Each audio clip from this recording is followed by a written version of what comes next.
It's one of the first preserved narrow gauge lines, or even railways in the world, I believe, and it kind of started the whole preservation movement. So this is the Talyllyn range.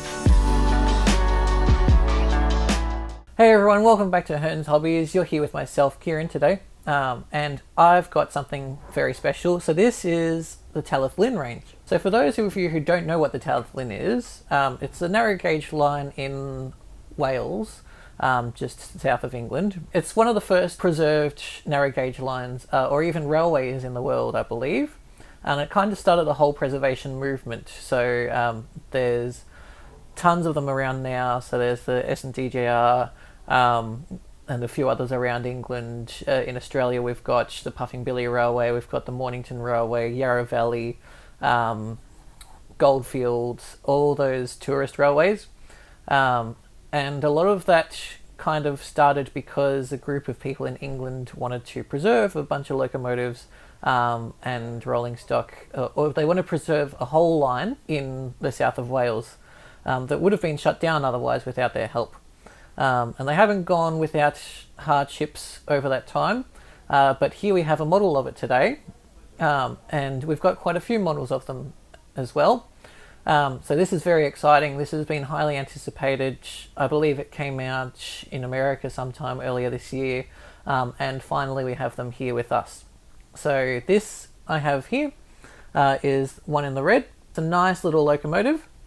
Of course, those of you who are familiar with the Thomas Friends range will also recognise this as Skarloey, which is exactly what the Skarloey was based off. The Rev who wrote the Thomas and Friends books volunteered at the railway, and he even had a little office in one of the buildings where you can go see his layout. And so he decided to write a few stories about the Talyllyn, or just incorporate it into his Thomas and Friends stories, and so that became the Skarloey Railway. So there's Skarloey, Rheneas, Rusty, Peter Sam, and Sir Handel are the first ones that come to mind in those stories. Of course there's Duke as well, and has gradually been expanded upon as the stories have become, as time has gone on and different people have had their own input into the Rev's initial view. But this one is Talyllyn, and being based off, being Skarloey based off the real thing, the Bachmann Talyllyn, I'll go into a little bit more detail about that later actually. This is the real life basis of Skarloey, and it looks really nice in the red, if I'm honest. I think I prefer this colour the best. We do have a cup, so I'm going to take this out of the box just so we can get a little better look at it.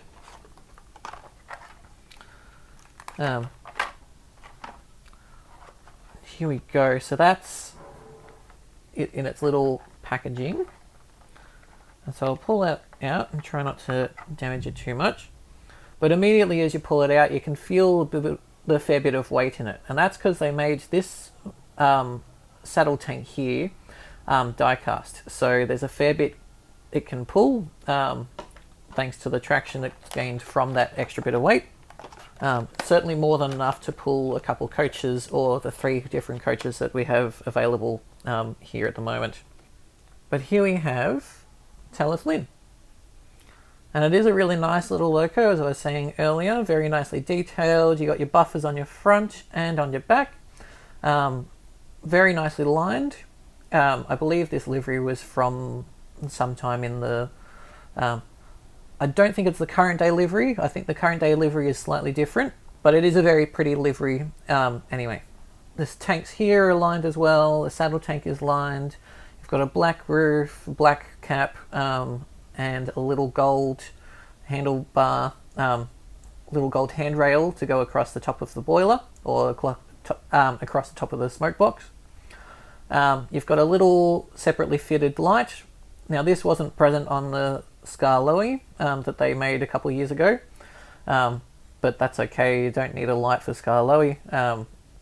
It's probably better that they fitted one for Talyllyn, especially because there's a light on the rear light on the back, which was also present on Skarloey, but they didn't have a front light to go along with it. Very nicely detailed. Whistle is very shiny. I know it's a plastic bit from the other one that I've had. In fact, it might be. That feels like that's a solid metal whistle, actually. It feels like a turned metal whistle, which is good, because then you get that real shine that you can only get with metal. Plastic can come close, but usually not quite as good. And yeah, of course there's lining on the cylinders as well, so you can see that here. And here, and even your splashes are a little bit lined. Very beautiful model. Of course, if the red doesn't tickle your fancy, there's a couple other colours to go along with it too. And so we've got both the green and the black. And the details are a little bit different. So the coupling rods are red on both the green and the black. The lining is obviously different, as well as the colour of the paintwork. The Talyllyn nameplate is here instead of on the saddle tank. And yeah, everything other than that, they're more or less identical in shape. And the black and the green also have a gold band around the top of the funnel here. And the details are a little bit different. So there's builder's plates and everything on there. There is a builder's plate on the red one, but it's separate to the name plate, or where the name is placed, I guess. And again, you got your lamps on the back and different lining. And Talyllyn is always number 1, so there's a little number 1 down there. And yeah, personally, I like the livery on all of them, but I really like the red, because that's what I associate most with the narrow gauge Thomas and Friends kind of line. Oops, I've currently got this set to DCC, so that was a bad idea. But if I set this up on the track, you'll see they all run quite smoothly. And they do actually have pickups on the rear wheel, which I'll demonstrate in a minute. So you've got 6 wheels picking up instead of just the 4 at the front, which can help it get over those tighter corners, your tighter points and everything like that. Otherwise they can have a tendency to cut out. There is a little bit of detail overhanging, so you might want to be careful of if you do have things like point motors and that underneath. So this little green bar, or this little black bar here, just behind the cylinder, will catch on a few things if you've got anything protruding up a little bit too high from the track, or anything surrounding the track. But yeah, so we've got all 3 of them there on the track at the moment. And if I send them off in, it's probably going to send them that way. Yep, there we go. They run almost identically to each other. There's a little bit of difference in the speed, but that's more or less just the difference between the motors. There's going to be a little bit of variation in them, but for the most part they will run just as smooth as each other, even if they're not quite exactly the same speed. Incredibly quiet too. Almost no noise apart from the motor just doing its little thing. I'll demonstrate now the ability for it to run without having, so if I run this along the track here, I'm having no issue at all. The wheels are rolling perfectly. If you try to put that down there, yeah, there's not a lot of resistance, so you can still move it a little bit, but you don't get those wheels rolling. But the rear pony truck on here will roll, and if I turn the power up, you should see, it's probably a little hard to see with that camera up there, but it is actually moving. So like I say, you do get full wheel pickups on both the driving wheels and on the trailing. It's very nice and silent actually. And of course, to go along with it, we do have these coaches. So we've got number 4, number 1, and number 2.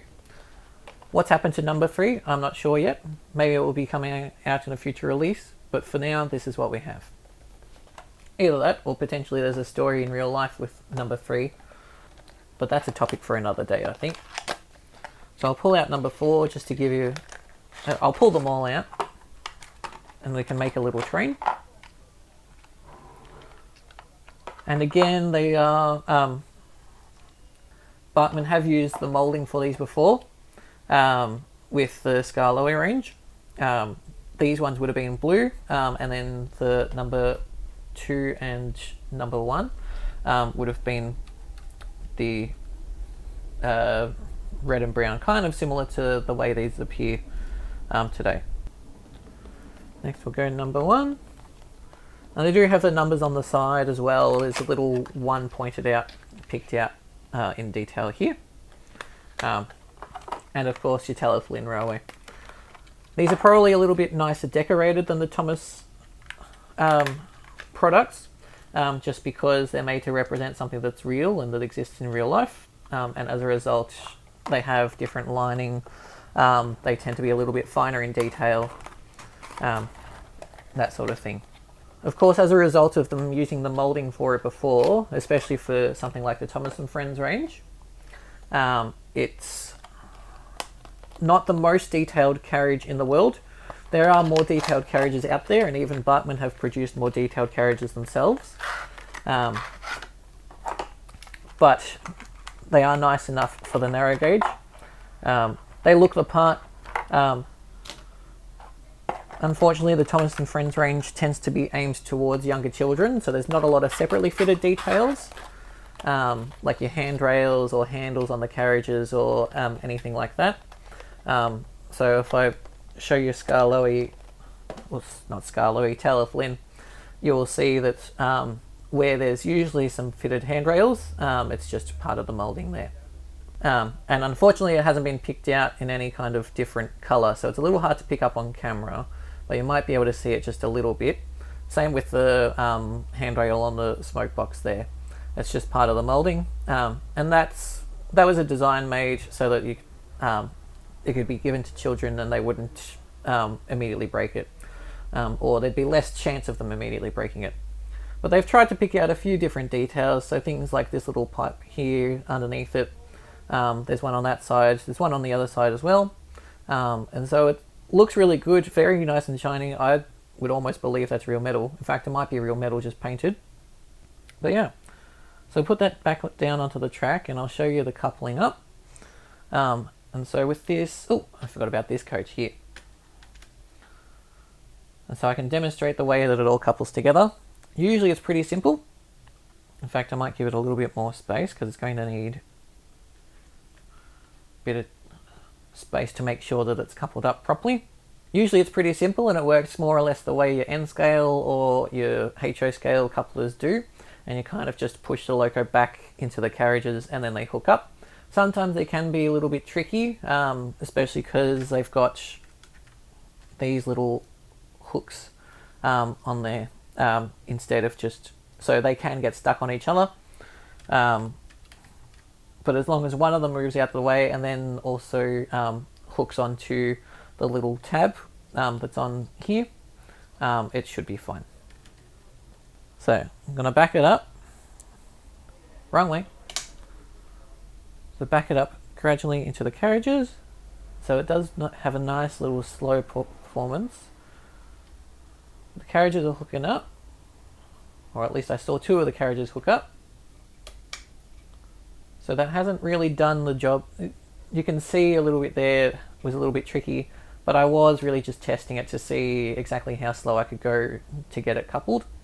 Unfortunately, Talyllyn did not couple, but if I move Talyllyn out the way, you can see these 2 carriages have coupled up nicely, and they're rolling quite nicely too. And then the one on the end didn't quite couple either. So I'll give that another try, maybe a little bit faster. About that speed.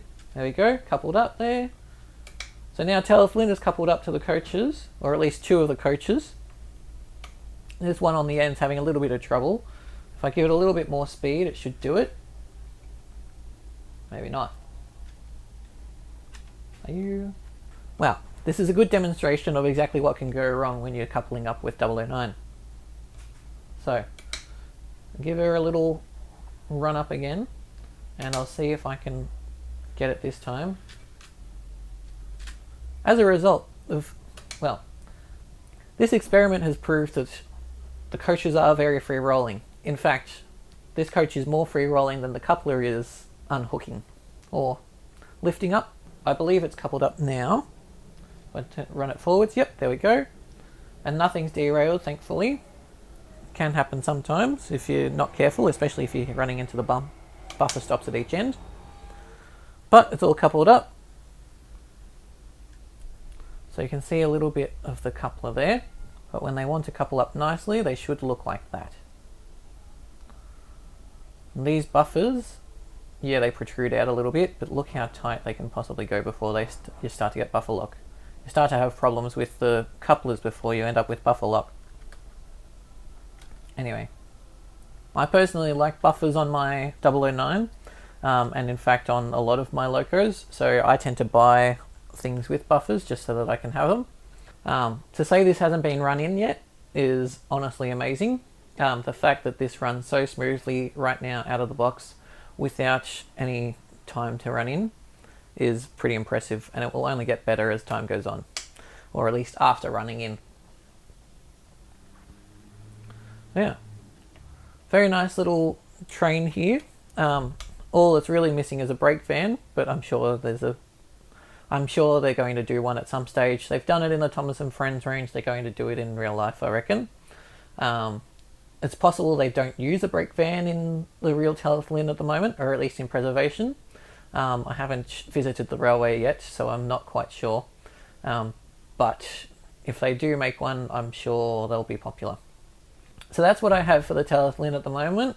Hopefully we get to see a Dolgok, or I think they've announced a Sir Hayden at some stage, which is the real life basis of Sir Handel. And hopefully they come out at some stage in the near future. I would like to see a Dolgok and maybe even an Edward Thompson at another time, but only time will tell. I think Edward Thompson, or is it Edward Thomas? I think something like that. Anyway, that's what I have for you today. Very nice little loco, can recommend. If you want your 009, especially if you're into your Welsh 009, I'd say get on this before they run out, because they're going to be quite popular. Anyway, that's all I have for you for this video, and I hope to see you next time for another video next week. Alright,